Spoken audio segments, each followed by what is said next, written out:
অনেকে বলে দ্বিতীয় স্বাধীনতা। আসলে দ্বিতীয় স্বাধীনতা বলে বাংলাদেশে কিছু নাই। যারা বলে তারা আজকের স্বাধীনতা দিবসকে একটু খাড়ো করতে চায়।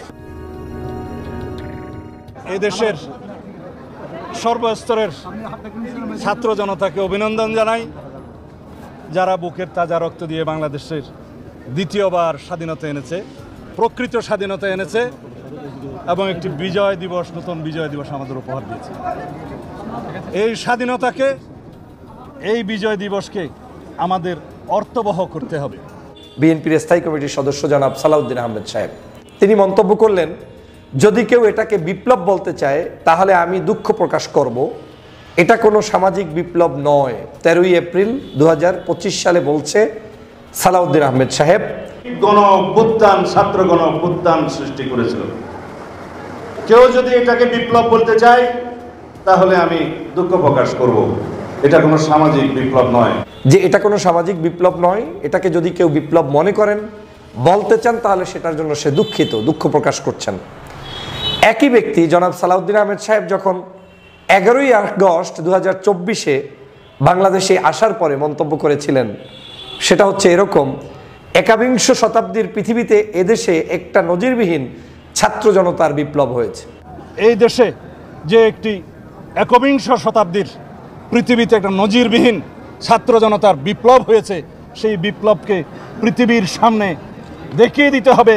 এই রক্তাক্ত বিপ্লবের মধ্য দিয়ে এই রক্তস্নাত বাংলাদেশকে আমরা প্রকৃত একটি গণতান্ত্রিক এবং আইনের শাসনের রাষ্ট্র বানাতে পেরেছি। এই শতাব্দীতে এরকম বিপ্লব হয়নি। একবিংশ শতাব্দীতে নজিরবিহীন বিপ্লব হয়েছে, ছাত্র জনতার বিপ্লব হয়েছে এই দেশে। এটা বলেছেন এই বিএনপির জনাব সালাউদ্দিন আহমেদ সাহেব 11ই আগস্ট 2024।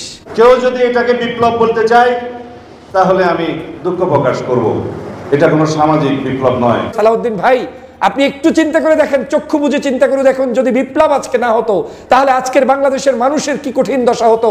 আজকের আপনার হাতে বেরুরা থাকতো, আপনাকে আজকের ভারতে থাকতে হতো, দেশনেত্রী বেগম খালেদা জিয়াকে জেলের মধ্যে কিংবা গৃহবন্দী থাকতে হতো, জামাতের নেতাকর্মীগুলোকে আয়নাঘরে থাকতে হতো অথবা জেল জুলুমের শিকার হতে হতো।